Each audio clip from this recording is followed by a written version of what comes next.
All of you are special to us, and we appreciate you being here. We may have some members recently elected to the city council with us this morning. If you're here, would you please stand and let us acknowledge your presence, if you would, please? Mr. Pickens.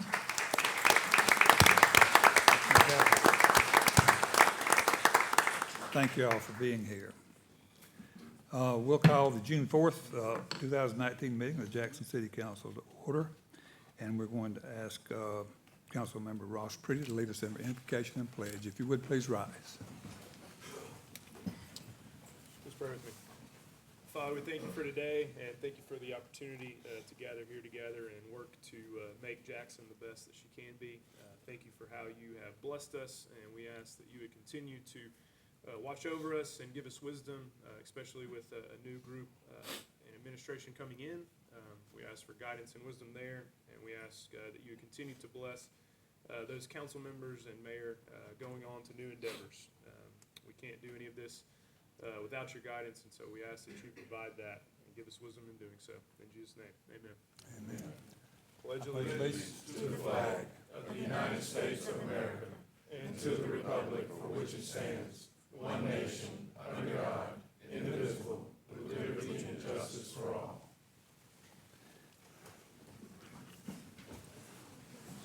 Okay, item number 3, Anita, I think you can show all council members present.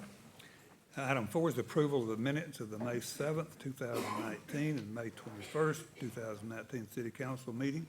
And you all have a copy of those minutes that may be appropriate at this time for one correction. We appointed Bob Baudo to the Keep Jackson Beautiful Commission, and he has a sibling by the name of Jack. Jack Baudo is the one that we want to appoint. So if council, if there's no objection, I think we can go ahead and just make that one correction from Bob Baudo to Jack Baudo. And probably to make it totally legal, you have a resume for Jack. It's simply a reappointment in front of you. So if there's no objection, let's go ahead and just, I'll submit that name for approval to serve on the Jackson City Beautiful Commission. Jack Baudo. Is there a motion? I make the motion. Have a motion, second, discussion. Council, please vote. And the vote is unanimous. Okay, thank you, council. Item 5 is the invitation for public comment, and for any all gathered here, if there's any item under new business that you'd like to address the council, if you'll get my attention, I'll be happy to call on you, and I'll let you be a part of this meeting. What started out to be one proclamation is now ended up being 3 proclamations. On the Southside High School boys soccer team, we had this proclamation lined up for Honors Day at Southside High. Some information we were lacking we're not able to get it at that particular function. So, and Councilman Ernest Brooks kind of led the way on this. So I'm going to ask Councilman Brooks to come down and join me and the Queen of Southside Hawks, Councilwoman Vicki Foote, to read this proclamation and get us be introduced to the Southside Hawks soccer team. Let's go. Bring your pen.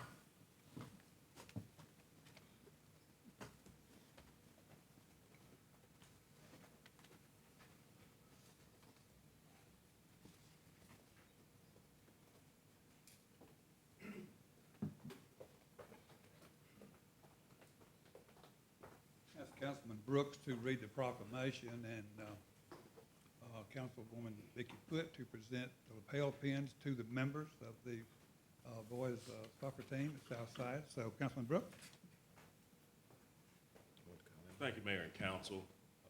It's truly a pleasure and an honor to come before you this morning to recognize the accomplishments not only on the field, but as well as academically of the Southside High soccer team. You may say that there are a bunch of soccer teams and sports teams here in the city of Jackson, but this is a special presentation because we understand that for the first time in 10 years, Southside soccer boys team won the district championship. So I'm going to ask Coach Stoffregan to come forward, and if you could introduce the players as they come forward, and maybe we can stand here and present the pins to them, and then I will read the proclamation.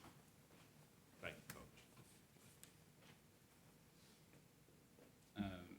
With us today for the soccer team, we have Brian Solomon.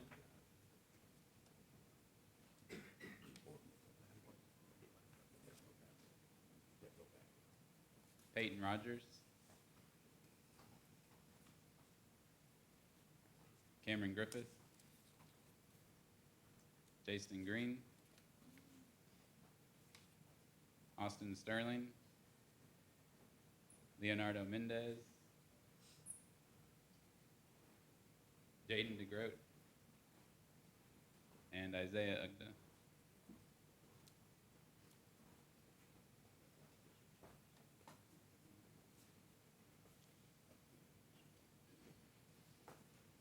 Coaches informed me as well as not only were they district champs, they went undefeated in district play. Let's give them a round of applause.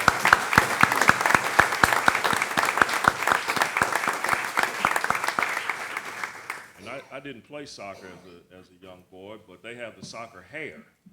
That's the key, and I can't get that. But we're so very proud of them.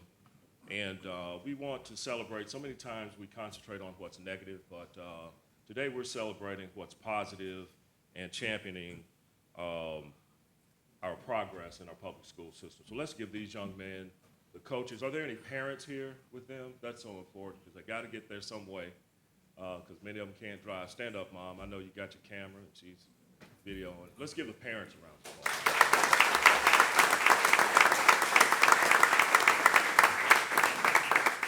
And any administrators or other coaches or anyone else from Southside, let us recognize you as well. I know Ms. Watson does such a great job out there, and I want to also recognize Greg Hammond, who is over the communications department, who contacted me and the city to recognize these young men, and Councilwoman Foote is giving them all a City of Jackson pin so they can remember this day and remember their accomplishments. I know Coach Bray knows that through athletics, you learn so many life lessons, leadership, teamwork, mentorship, and some other things. So again, we celebrate these young men.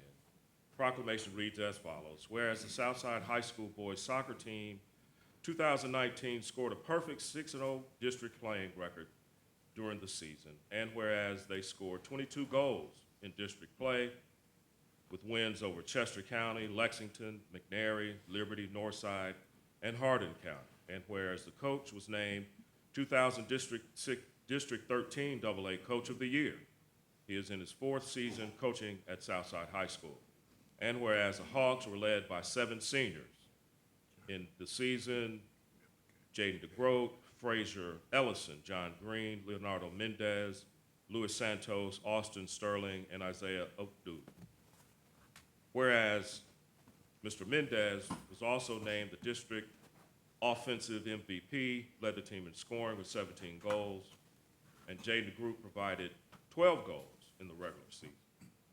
And other great members of the team were recognized as well. And the athletic trainer, Travis Livingston of Sportsplex Rehab, also worked with this team. Southside's athletic director is Mrs. Cassandra Sane, and of course the principal is Mrs. Anita Tucker. Now therefore I, Ernest Brooks II, on behalf of the mayor, on behalf of Councilwoman Foote, who has meant so much to Southside in that district, we do hereby proclaim June 4th, 2019 as the Southside High School 2019 Boys Soccer Team Day here in the city of Jackson. Encourage all students, faculty, and family to join in the celebration of the Southside High Boys Soccer Team. And this is signed by our Honorable Mayor, Jerry Gist.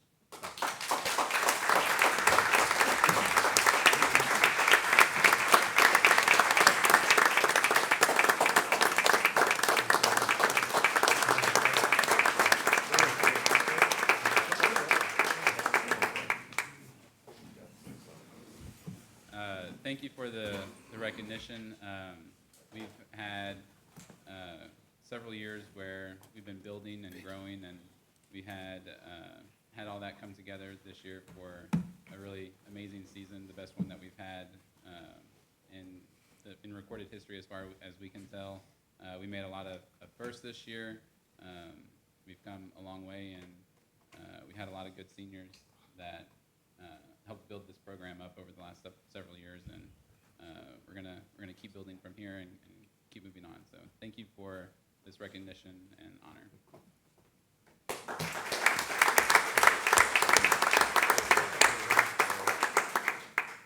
Go Southside. Also, for the first time, the girls softball team at Southside went to the state tournament. So we'll do something for them too. I'm so proud of you young men. You make us all proud.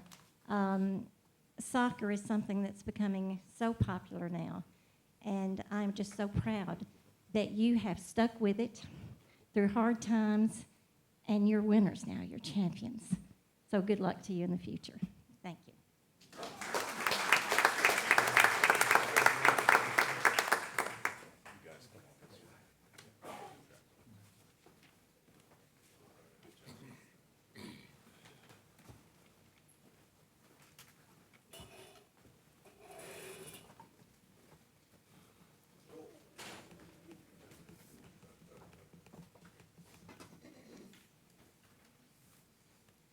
He asked Hank Shackelford if he would to come up and join me, and also I think we need to have Aaron James Ingalls and his wife and family to come up and join us, if you would. Thank y'all for being here this morning. Special day.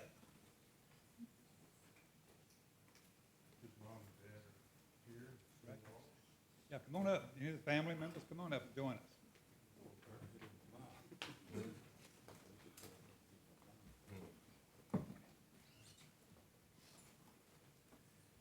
Well, as y'all may or may not know, this is Stone Cup month in our city, and this proclamation is in reference to that particular tournament. The proclamation reads, whereas Aaron James Ingalls is a distinguished citizen of Jackson, Madison County, Tennessee. Aaron was born on March the 31st, 1986 in Birmingham, Alabama, to Jim and Kathy Ingalls. He played all sports as a child to include BMX, bike riding, and football. He graduated from Gardendale High School in Birmingham in 2005. In 2007, he moved to Jackson, Tennessee to play football for the Lambeth Eagles. Aaron also played on the golf team at Lambeth for the next 3 years with distinction. While in school, he worked at Jackson National Golf Club and played in numerous local events to include the Stone Cup. Aaron graduated from Lambeth in 2011 with a degree in business. While a student at Lambeth, Aaron met the love of his life, his wife, Kathleen Law. In 2016, Aaron found his dream job at Brassville Construction as a project manager. He began playing in many statewide amateur events and weekly events, which not only honed his golf skills, but also toughened his nerves. In 2017, he once played in the Stone Cup and played an epic final against his friend Jeff Manley, losing in 19 holes. In 2019, he won the Irvin Cobb Tournament, an invitational tournament played in Paducah, Kentucky. Aaron next won the 2018 Tennessee State Amateur Championship. In doing so, Aaron became the third state amateur champion from the Jackson Country Club to do so. Less than a month later, Aaron completed his championship run by winning the club championship at the Jackson Country Club. Whereas in recognition of his dedication to the furtherance of great game of golf, and part of the 2019 Stone Cup, the official golf championship for Jackson, Madison County, Tennessee, let it be known that the honoree for the 2019 Stone Cup is Aaron James Ingalls. Now, therefore, I, Jerry Guest, Mayor of the City of Jackson, Tennessee, do hereby proclaim the 2019 Albert A. Stone Jr. Cup and the 2019 Beverly Pierce Cup as the official golf championships of Jackson, Madison County, Tennessee, this 4th day of June 2019, and urge all citizens to participate in this annual golf championship and to express appreciation to Aaron James Ingalls for his contribution to the great game of golf. And congratulations to you. It's my honor to present this proclamation to you on behalf of the Jackson City Council and the residents of Jackson, Tennessee. Thank you.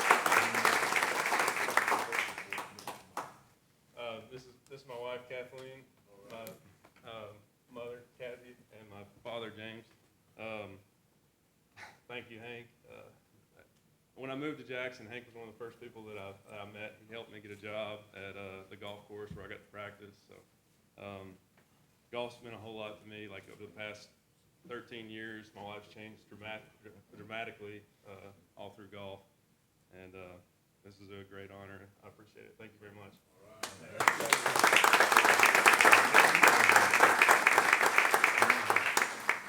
Thank you all. Y'all can take a seat. Thank you so much. Congratulations, Steve.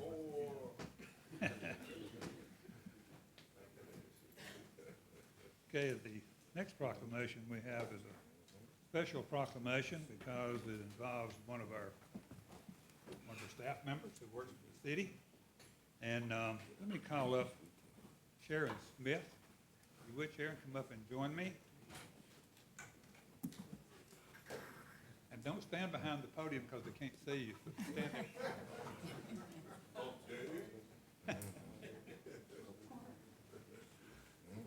Okay. Sharon is a special person. If we need somebody to help us, Sharon's the one we go to. She's been with us many, many years. We just appreciate her and love her for her love of Jackson, Tennessee. So I have this proclamation that I want to present to her this morning from myself and the council. Whereas this proclamation is presented to acknowledge the accomplishments of Sharon Smith, a 25-year employee, community volunteer, and leader of the Mayor's Community Action Committee since it was formed by Mayor Gist 12 years ago. Whereas she served countless volunteer hours in the service of the city of Jackson, including weekends, after regular working hours, she brings her positive attitude to each and every event. She works hard alongside the many volunteers that make up the Mayor's Community Action Committee. Some of the events she's been an integral part of over the years: the Mayor's Prayer Breakfast, Jackson International Food and Arts Festival, International Student Dinner, Christmas in the City, Employee Health Fair and Earth Day, Equipment Rodeo, and more than 30 other nonprofit events. The Jackson Christmas Parade includes decorating and carrying out her duties as head elf. Sharon is no quitter. One year, this head elf was walking the parade when she took a little tumble as the crowd shouted, "Elf down, elf down." She arose from the pavement to continue her walk. And whereas Sharon has helped many collection drives for RIFA, the Dream Center, RAP, and other local charities, as well as working on the city's newsletter team. Whereas any task assigned to her will be done above and beyond expectation, whether it's for one of the 37 nonprofit or charity events she assists or part of her daily work. And whereas she is a mentor and role model to countless city employees, she's always willing to lend a helping hand or a listening ear. And whereas as wife to Dave, mother to Leilani, I think who's here, Leilani, you here? Yeah, back here in the back, where she belongs. And her grandchildren, and things are important to Sharon are outside of work as a family. Whereas Sharon has a true servant's heart, and she personifies a true public servant. Her work ethic and personal standards are the epitome of what we as a city employees strive to achieve in the city of Jackson. Whereas now, therefore, I, Jerry Gist, Mayor of the city of Jackson, Tennessee, do hereby proclaim Tuesday, June the 4th, 2019 as Sharon Smith Day in the city of Jackson, and encourage all citizens, co-workers to recognize the dedication and the accomplishments of this dedicated public servant and selfless community volunteer. Sharon, it is indeed an honor for me to present to you this proclamation on behalf of the council, all the 68,000 citizens of Jackson, Tennessee. So congratulations.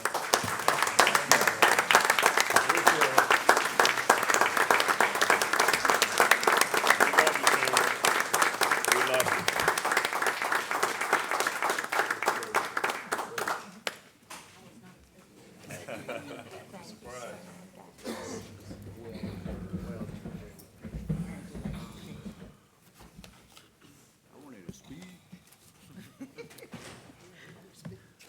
Okay, thank you, council.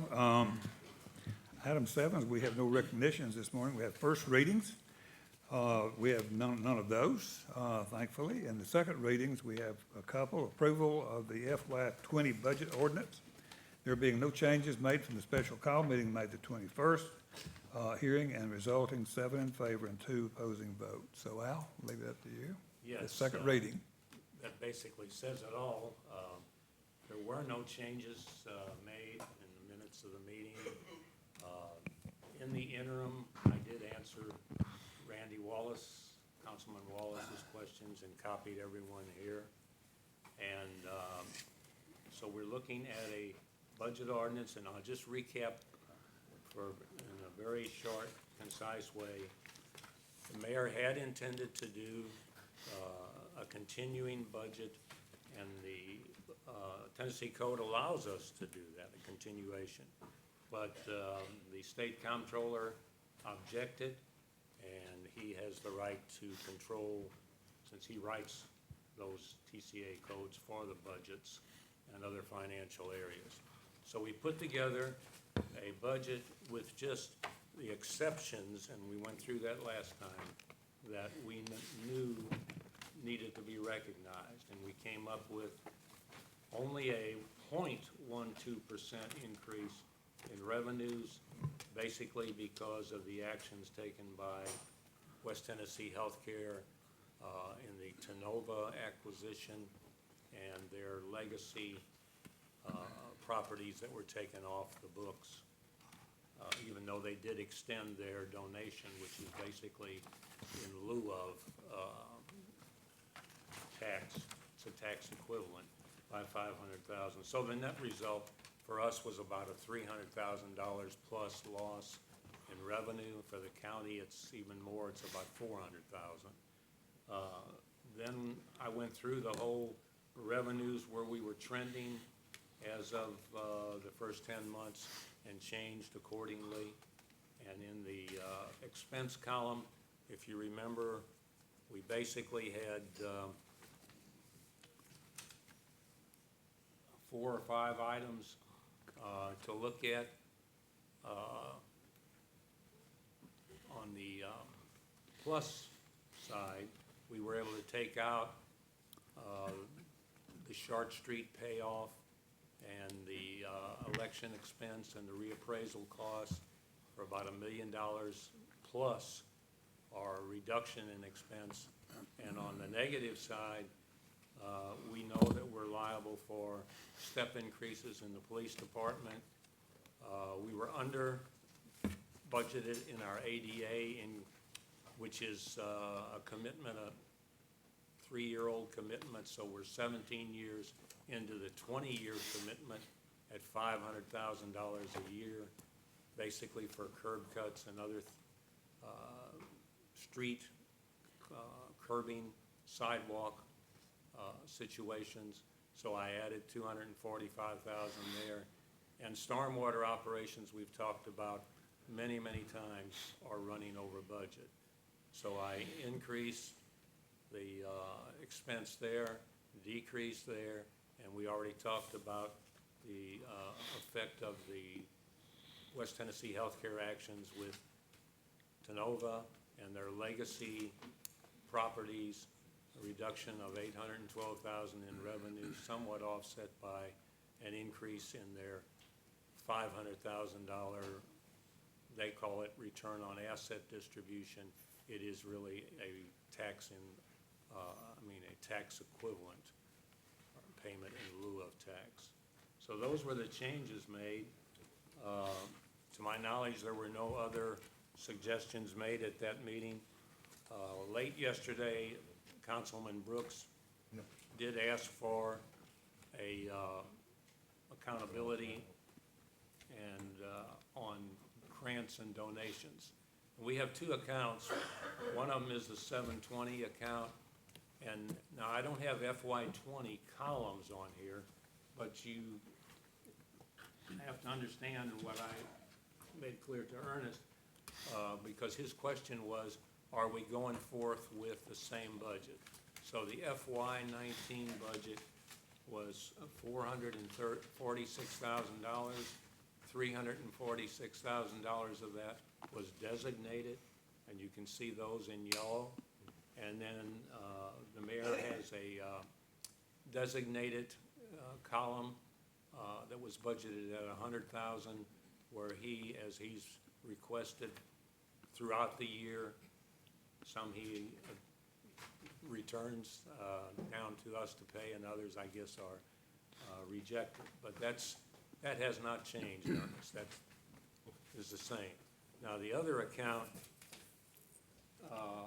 and the one thing I do want to note on here, some of this will change when we do our budget amendments, because here we have the Chamber of Commerce, which was the third year of a 3-year payment agreement at 100,000.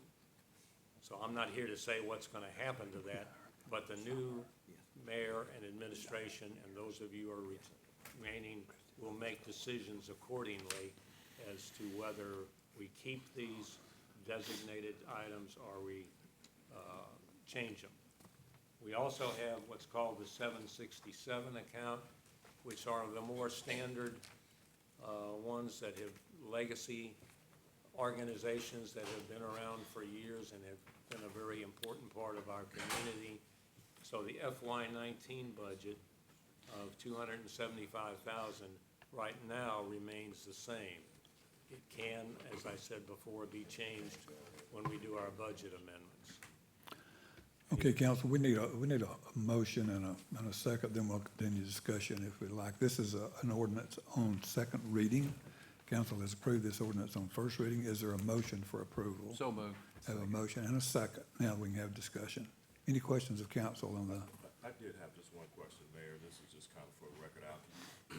Can you explain the difference between designated and undesignated? Designated, we have committed to these organizations. Undesignated is the mayor's discretionary fund, as throughout the year, organizations come to him and request contributions. All right, thank you, and thank you for providing this report. I think we all know how important our nonprofits are to the city, and so it's important that the public know what we do. Thank you. Okay, Mr. Bethune, on May 21st, I did voice the concern about the lack of raising the budget for the fire department. So I'm just hopeful that the next administration and council will consider that. It will be hard to meet their needs with budget amendments because their needs are so great for equipment. But the rest of the budget is great. okay. Council, we have a motion and a second. Any additional discussion? If not, council, please vote. And the motion passes with 7 in favor, 2 against. Okay, item 2 is the property tax ordinance. This again on second reading. And the rate, 1.9619,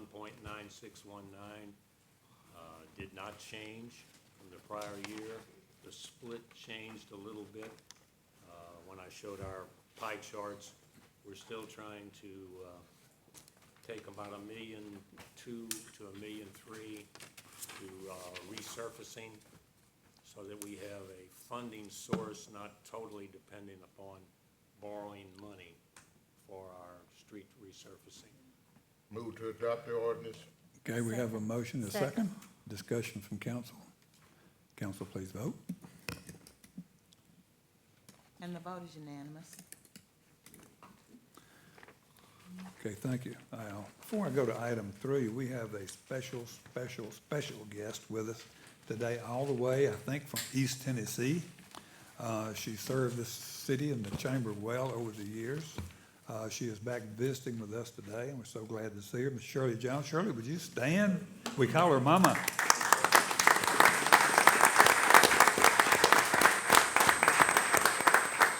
Good to have you back in Jackson, girl.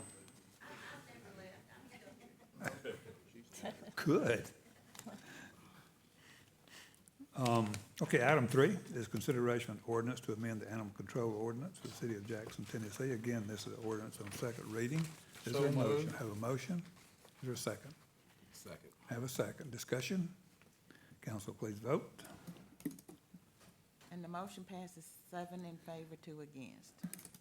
Okay, item 4 is consideration of an ordinance to rezone property located at 2391 Christmasville Cove from RS1 Single Family Residential District the SC1 Plan Commercial Development District comprising 11.8 acres, submitted by Bruce Patel. Council has approved this ordinance on first reading previously. Is there a motion? So moved. We have a motion, a second. Second. Got a second. Discussion? Council, please vote. And the vote is unanimous. Okay, under new business, consideration of the certified copy of private chapter number 19, House Bill number 1529, relating to the city of Jackson, has recently passed. The Tennessee General Assembly, a two-thirds majority is required for the vote. This is simple ratification of the changes to our charter, which council approved several months ago. We forwarded those to the General Assembly for approval. They have approved those changes and sent it back to us for ratification. It does require a two-thirds vote. Is there a motion for approval? So moved. Have a motion, is a second? Have a second. Discussion from council? Council, Mr. please. Chairman, Yeah, go ahead. We do Sorry. ask if this passed, that all new council members and those who are returning receive a copy of the entire charter, of the new charter, so we can be up to snap on what's going on. Okay, all right. Thank you.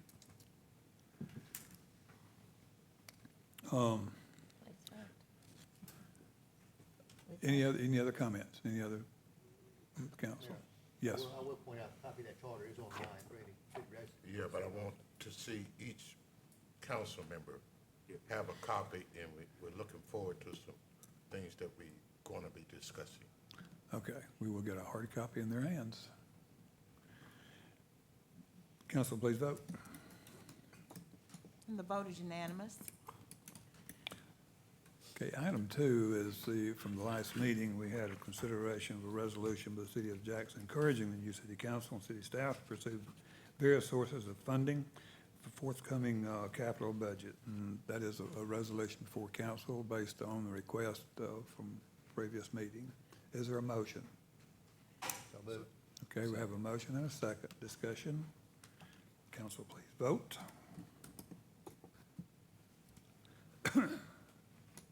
And the motion passes with 8 members in favor, 1 against. Okay, item 3 is the Jackson-Madison County School System Pre-Development Agreement.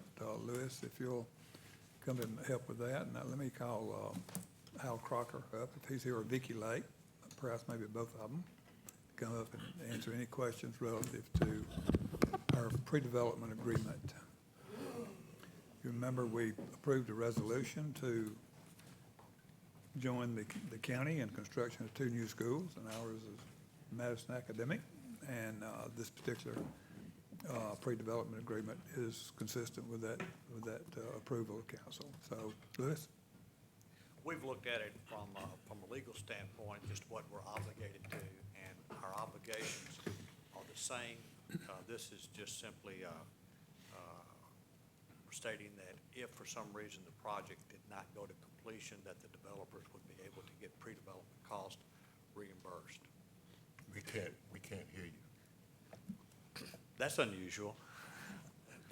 This is a resolution that if the project were not to go to completion, the developer would be reimbursed his actual verifiable cost in the pre-development stage.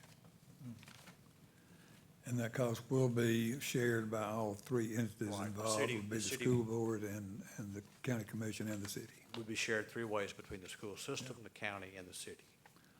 Obviously, there is some cost which is being incurred now and have in the past, and right now, those costs are being borne by the developer. So, Al, anything you want to add to that as far as the pre-development agreement?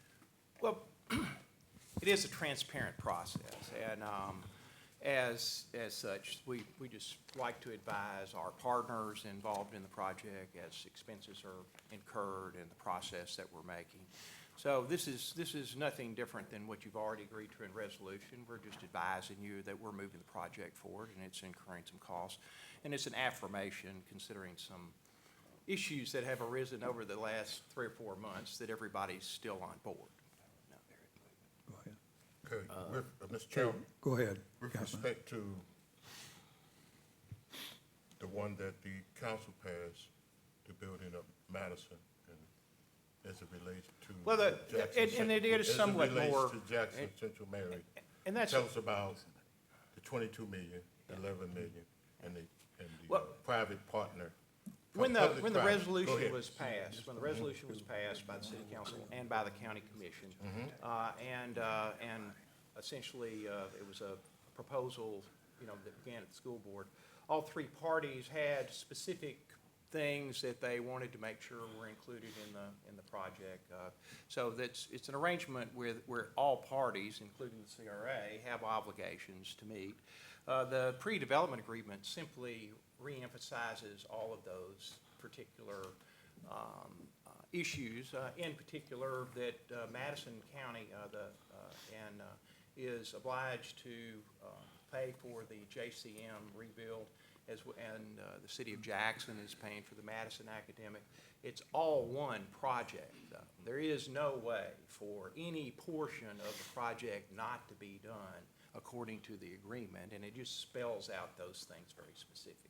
And as it relates to the construction, That's right. The As timetable, relates to yeah. the construction and other conditions and the participation by the CRA as far as contributing portions of their TIF funds to mitigate the cost of the buildings by the county and by the city. I guess what I'm trying to everybody really ask, will contributes one to this. school be built 2 or 3 years No, it later all has to before be another one? started in the same time. It's all under one financial umbrella. All the project has to start essentially at the same time. Now, there could be a few weeks, but our plan as instructed by the school system is the JCM groundbreaking will occur first. And that's according to the school system's wishes.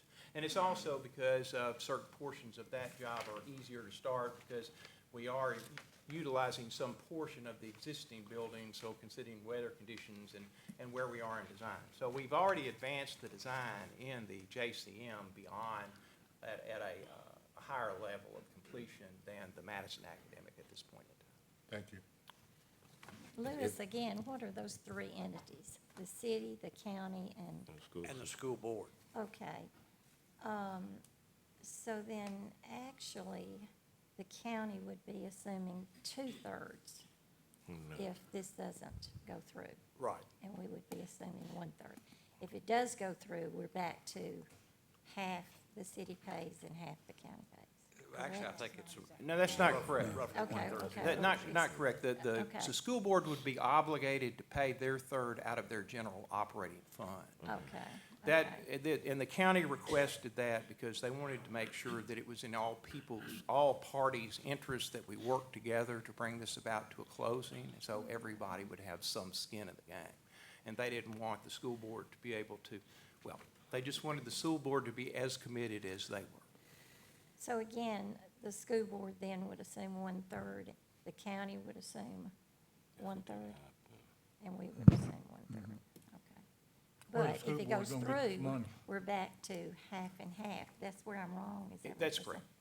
saying? Okay, When we complete the schools, the city and the county will be respectively on the lease to pay for the buildings that they. Okay, the chair recognizes Councilman Dodd. Mr. Crawford, is it possible for us to kind of get an update where we are now in the process? We're probably about 20% into the design development drawings. We've been meeting, the New Market Tax Credit Consultant has been meeting with CDEs around the country, soliciting contributions of the New Market Tax Credit allocation. We have various consultants, evaluating the different sites to move us forward to completing the design and go through the process to get the final budget numbers. Okay, any other questions from council? I had a few, if I could, Mayor, and how we discussed it, I believe on Thursday a bit, that, so we have been awarded the new market tax credits for this project, correct? No, We have not. When is that decision going to be made? well, on a federal level, Yes, the federal government awarded the new market tax credits to the different CD entities around the country. okay, They have control of the tax credits today, and that just happened as of about 10 days ago. okay, And those CDEs are now meeting with different projects around the country that, looking for the ones that they would like to invest their credits in. We originally had approximately 15 different CDEs that we were meeting with, but all of them did not receive awards. I see. 4 of the CDEs that we have been meeting with that have expressed interest in our project did receive awards, and we're Okay. currently going through the process of making arrangements with them for them to issue firm letters of commitment. I see. Because we don't know whether that will fully fund our project, we are continuing to meet with other CDs that we have not met before and ask for them to solicit. There's been one group that has come to Jackson that we hosted about a month ago. that What group was expressed- that? The name of that particular CD was Hope Enterprise. Okay, you And they received a mentioned that. $35 million allocation, which they have expressed an interest in offering part of that to our project. I see. So we have a high level of confidence that we will get our new market allocation. However, it is a process, and it is a process that requires all of us to work together to do. Sure. We've committed to that. Here. This This commits council us has to all committed to work that. together. Yeah, so, That is, right. And I guess to Councilman Dodd's question relative to where we are in the total process, I did see a schedule. Yep. As far as breaking ground, could you give us any idea on either of the projects? it is our plan to break Yes. ground before the end of the year. Okay. Mayor, if I may, a couple of questions. On the only way that the city's gonna be responsible for paying this money you're talking about is if we don't receive the tax credits and the project doesn't get completed. Well, generally, that's correct. Of course, there's Well, I always a mean- chance of unforeseen, aliens could land. But there always a chance. But this is an affirmation of all four of the parties' firm commitment to the project. And we feel like it's important for everybody to have a commitment that involves us getting to fruition. So there'd be a last step when we go through the project to actually execute the lease. We assume the lease will come in at the monetary value that everybody's already reviewed and seen, but there's always the possibility of some differences that we may have to discuss. But it is our intent to bring it in at the budgeted amount and minimize any conversation at that time. Okay, and I guess the other point I wanted to make or get you to reaffirm is the fact that these expenses are the normal expenses for doing business anyway. It's when you build something, you've got to find out what the cost is That's going to be, do the pre-development. These aren't additional expenses. No. This is simply a Correct, confirmation that okay. this is. And also that the fact that if for some unforeseen reason, the tax credits don't come through, these expenses still will be paid, and that pre-development cost could still be used to build the buildings, just as different. That's correct. That's correct. And essentially, the majority, the lion's share of the expenses that are itemized are for the design fees. So regardless, at worst-case scenario, you will have the design if you move forward at a later date, then that design would belong to the city of Jackson. Okay. Right.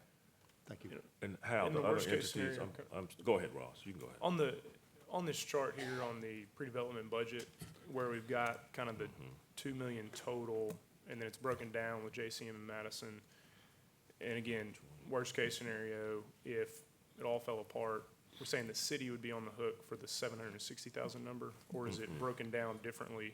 Well, for simplicity, and because the school board wasn't in the original calculation on 50/50, the pre-development agreement just agrees to a three-way split of the expenses at that date. Okay. Now, if at whatever particular time, at the worst-case cost, we'll actually have to provide itemized expenses Right, and based then- on where the money was actually. And that's like, at that time, so it may not have gone through all the way That's as these items are listed here. Okay. My question was, the other entities have signed the pre-development agreement, is that correct? The school board has voted to uphold it. The county commission meeting is not till, 18th, I The believe, or 18th. 17th. Okay. so I assume your vote would be conditional on that. We would surely try to make it that. I'd like to make a motion to accept the agreement.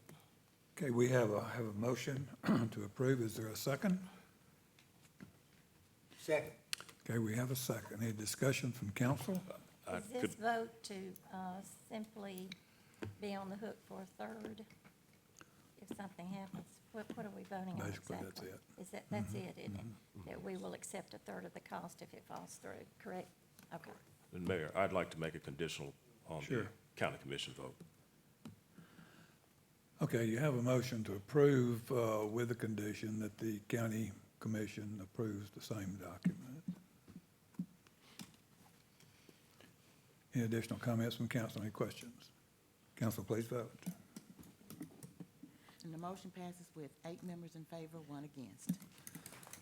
Okay. Thank you. Thank you. Item 4 is consideration of agreement from Margaret Harrison in reference to the Rockabilly Hall of Fame. Margaret, thank you for being here this morning to present your recommendation. We appreciate you and your involvement and the involvement of Henry over the years and keeping that facility going and the hard work that you've encountered in doing so. So please. As Mayor Gibbs has told you, I am Margaret Harrison, and I am the unofficial representative today of the Rockabilly Hall of Fame. Just a little background before I give you the proposal. In the fall of 2018, the Rockabilly Hall of Fame was approached with the possibility of vacating the present facility, moving all of the memorabilia from the present facility to the lower floor of the Carnegie Library. Our board was 100% in favor of that, and as I understand it, the Carnegie board was also in favor of this process happening. Well, as you know, in the meantime, my husband, who was very much in favor of this process, has passed away, and the Rockabilly Hall of Fame continues to operate with a person who we are paying to give the tours during the day. But we feel that this is just a temporary situation because, of course, I'm not able to see that it continues, and this person is a temporary person. So, with that in mind, I sent the following, and at the mayor's request, I sent the following request to the mayor, and I'd like to read it to you.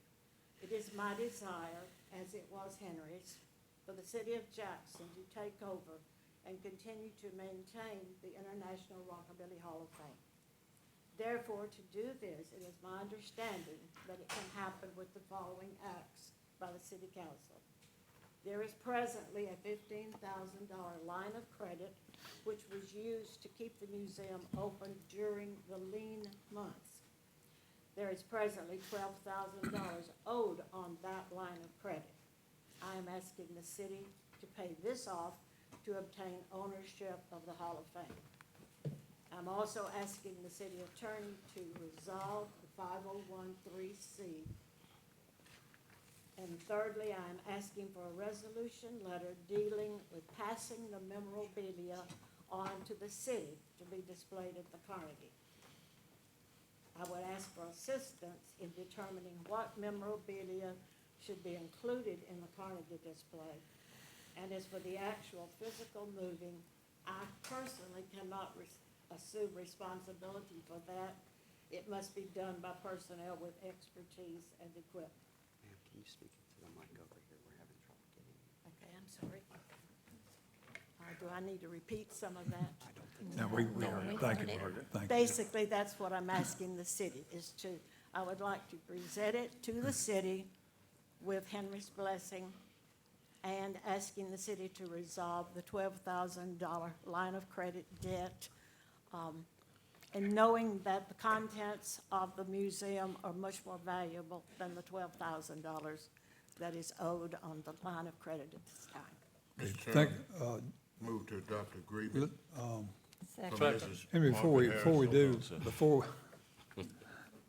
before we entertain the motion, let me ask Chief Darrell Samuels to come up. If council approves this proposal, then obviously we have a building on our hand. Condition of the Rockabilly was it could have the building as long as it served its purpose.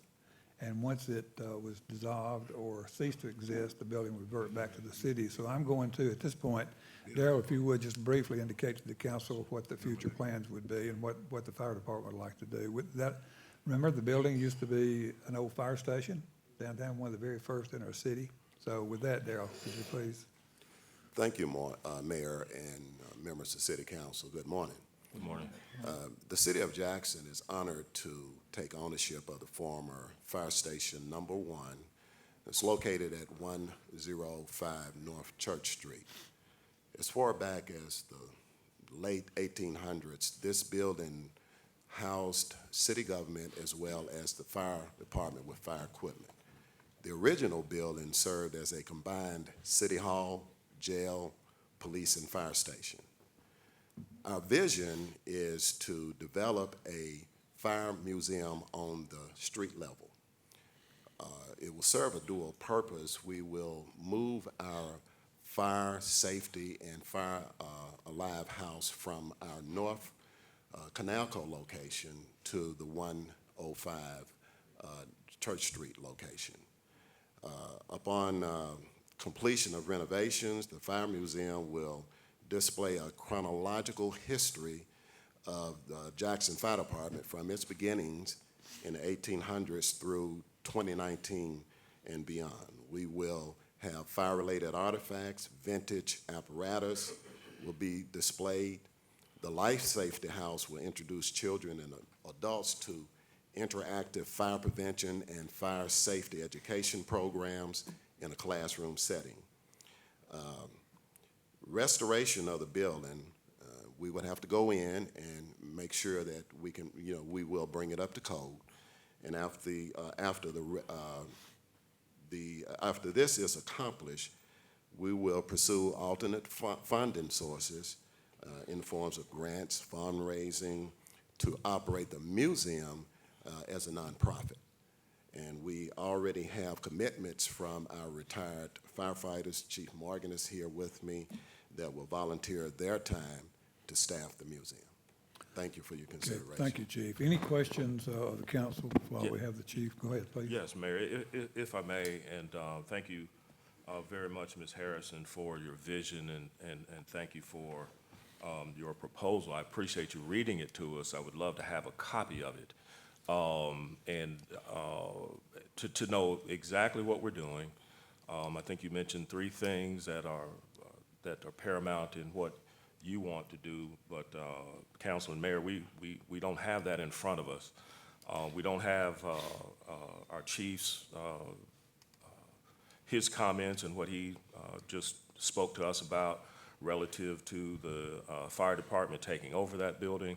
So I would just ask that we table this agreement for this meeting, just to give us a little more time to know exactly what it all entails.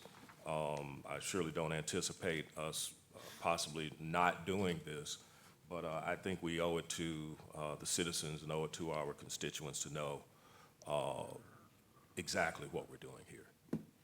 Mr. Chairman, there's a motion on the table. There is a motion. Is there a second? Second. Yes. We have a motion and a second to accept the proposal.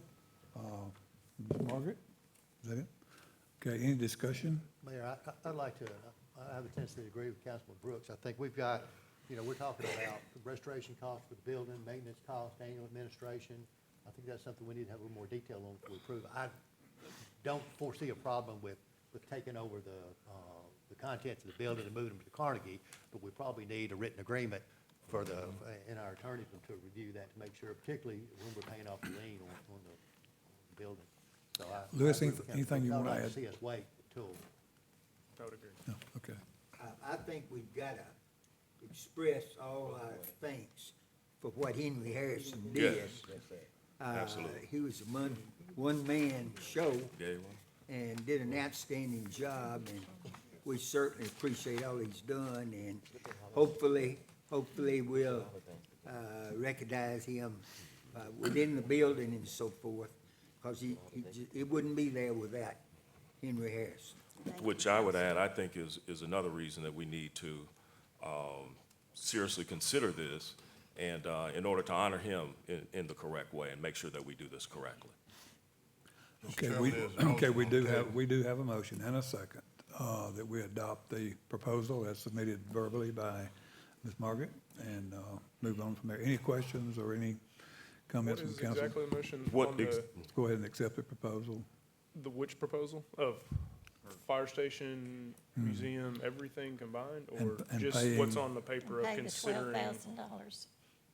And pay off the line of credit, the Okay. 12,000. That was included in the motion. Any other comments or questions from council? Okay, I you- would just urge the council to vote against this right now, just to give us an opportunity to, again, give a firm look at this and to understand exactly what we're voting for. I don't think the council knows. Okay, still have the motion, the second on the floor, so, if there's no other comments or questions, council, please vote.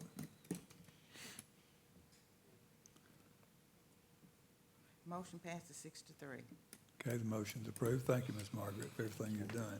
And you will tell me what I need to do. I will, See. I most certainly will. Councilman Dodd has asked, to have the floor from. Sorry to bother you, Brandon Miller. I'd like to recognize Mr. Superintendent Ray Watson. Will you please stand? Yes.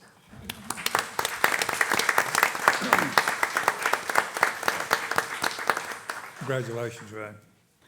Item 5, under new business, consideration of contract between the State of Tennessee Department of Transportation and the City of Jackson. You all So approve this? moved. Yeah, okay. We have a motion? Second. Second. Discussion from council. Council, please vote. And the vote is unanimous.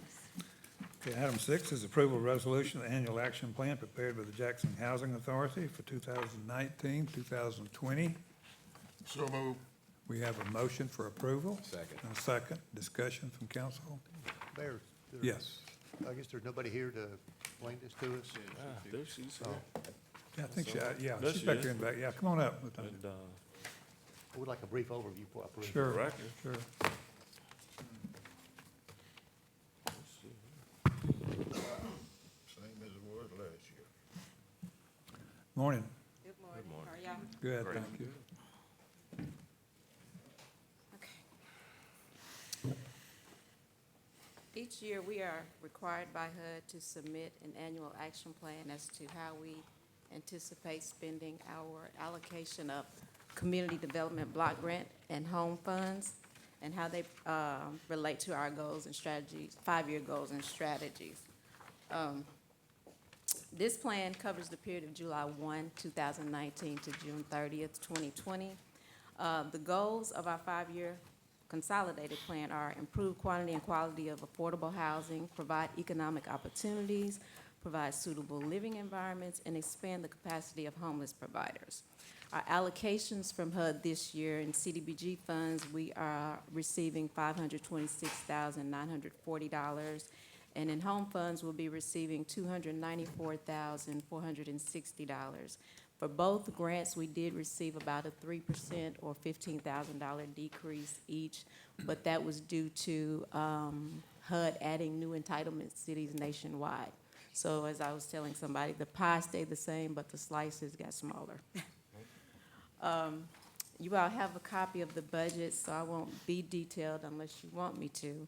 On the CDBG funds, we budgeted 20% for administration, up to 25% will go to our public service activities such as West Tennessee Legal Services for their fair housing services they provide in the city, Boys and Girls Club Youth Summer Program and after-school programs, the WIA At-Risk Youth Summer Job Employment Program, and RIPA's Snack Backpack Program.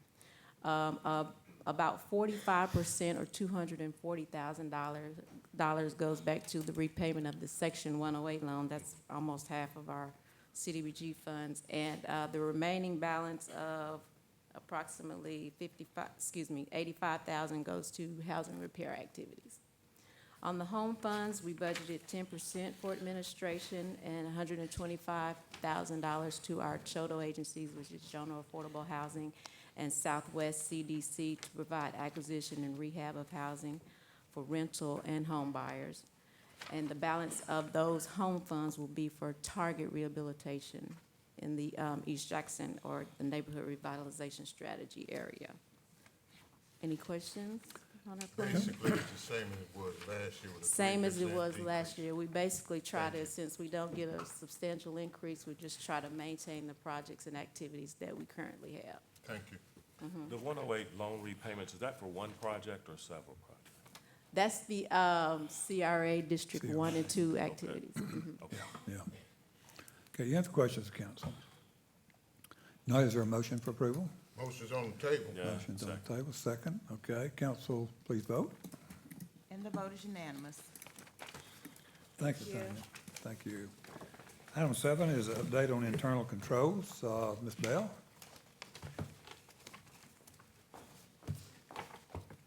Basically, all this is, several years ago, you voted on internal controls when it was required by the state, and these are some updates to procedures that we want to have in place for the new administration to match with what the staff is doing with internal controls. There's been no change to the internal control policy procedures. I make the motion to approve.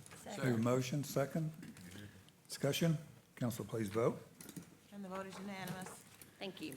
Okay, we have no budget amendments, and before we get to the last item, is consideration of invoices over 10,000, let me urge the council not to bolt out of here so quickly.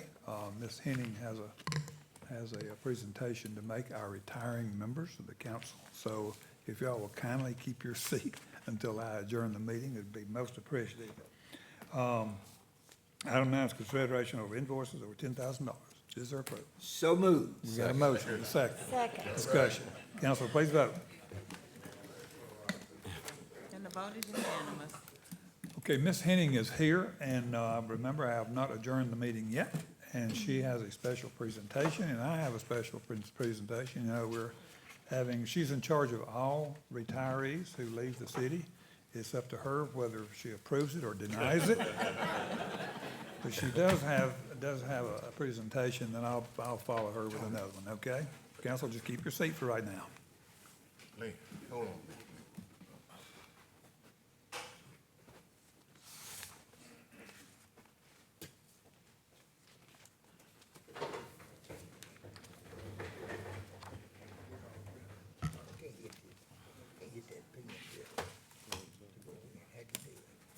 Thank you, Mayor, and to the city council members.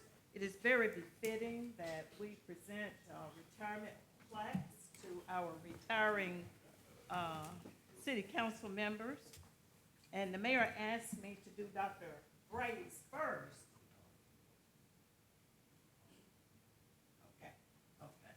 Because he is the patriarch of the council. But because your name is first alphabetically, you would go first anyway. This certificate of retirement is presented to Dr. Charles R. Pepper Bray for outstanding dedication and commitment to the citizens of Jackson by serving on the city council from July 1, 1999 to June 30th, 2019. And this is signed by the Honorable retiring Mayor Jerry Gist. You want to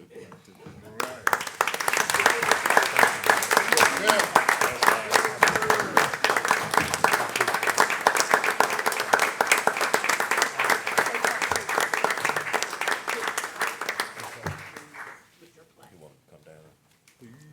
Okay, get them at the end. Okay. Hold it up. So you got to hold it up.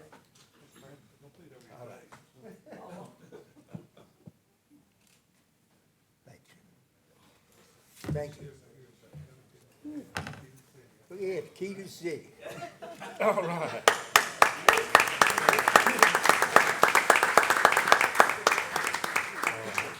Thank you. Continuing alphabetically, Dr. Vicki M. Foote. Dr. Foote, this plaque is presented to you for your retirement for serving on the Jackson City Council from from July 1, 2011 to June 30th, 2019. Thank you.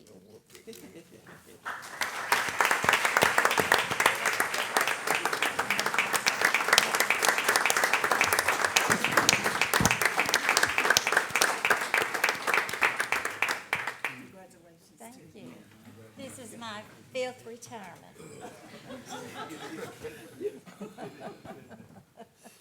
Thank you so much. Charles Brown. You and I have a lot in common. You're the last to let people down, I'm the last to let them go. That's it.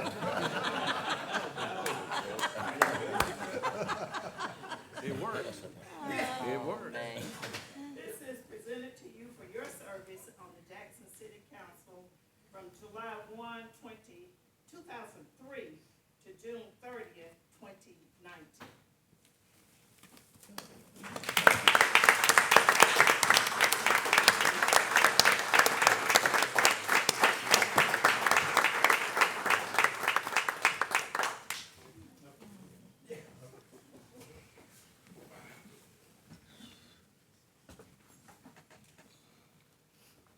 Nobody else said anything, but I'm going to. You're gonna let me to in a minute, okay, all right. Mr. Randy D. Wallace, for outstanding dedication and commitment to the city of Jackson by serving on the city council from July 1, 2007 to June 30th, 2019.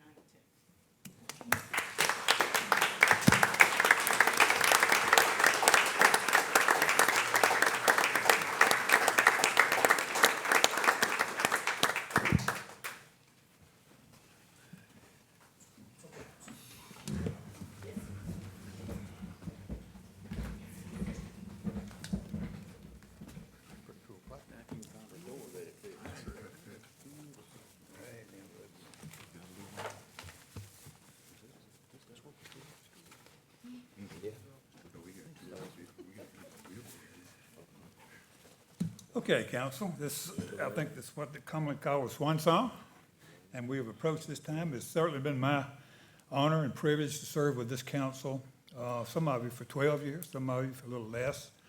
You all have a shared vision with me, and we have worked in harmony for years to continue to grow our city to where our city would prosper and make us a safer city. We didn't do it alone. This council has approved just this past year, over 400 people who serve on various commissions, boards, committees, task forces. Some of them are here this morning. It served so well over the years, so it took a village to raise this baby, more than just one. And also the great city employees, the staff of this city, they're absolutely remarkable.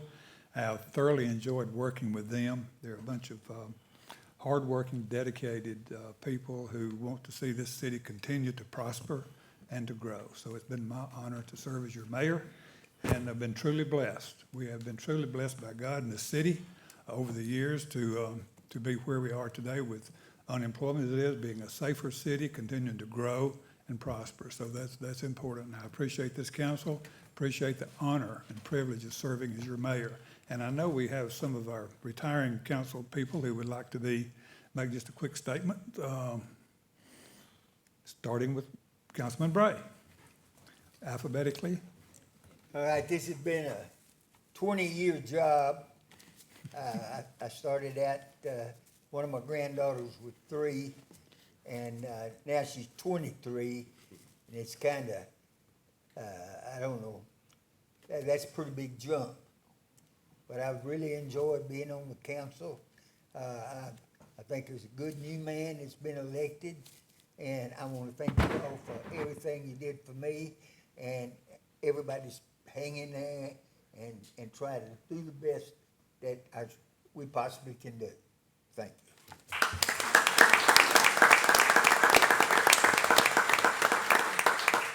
Council Lady Foote. Well, I really think I've said enough the last 8 years, but I do want to say it has been an honor to serve District 1, the district that I love. I have learned that if you listen to your people and vote as your people desire, then you have truly been their voice. And I've enjoyed trying to do that. I've learned so much from the 8 gentlemen, including the mayor here.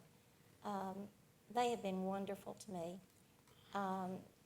And I'm not just talking about treating me nicely, treating me as their equal. I don't mean that. Of course they've done that.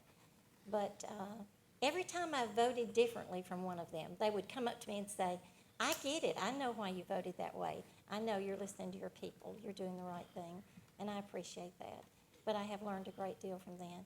I've enjoyed the media. I've enjoyed getting to know the folks that put the news out there and let people know what we're doing, work with some wonderful people in the media. But the mayor especially, I want to recognize him. I remember when I was elected, Gary Pickens, I'm saying this for your benefit too, the first thing I did was I called and made an appointment to sit down with him. And he took me into that room that is filled with that huge table, and we sat together alone in that room, and I shared with him some of the things that I wanted for District 1. And he could not have been more understanding. He has always gotten the way my people think. And I just pray that whether it's Mayor Woods or Mayor Conger, don't forget District 1. And you got to be out there. You got to talk to them like our mayor did. He was out there eating with them, drinking coffee with them. He knew where the coffee drinking places were, and he understood. And I appreciated that in him. And I do thank God for getting me through some very tough times, personally, as I've served you. But you all have helped me to get through those. And yes, it is my 5th time to retire. You know, I've done a lot of different things in my life. First time to get a key to the city, though. And I'm not through yet, you know. So pray with that with me, because I'm looking for another job. It doesn't have to be a paid job. Thank you.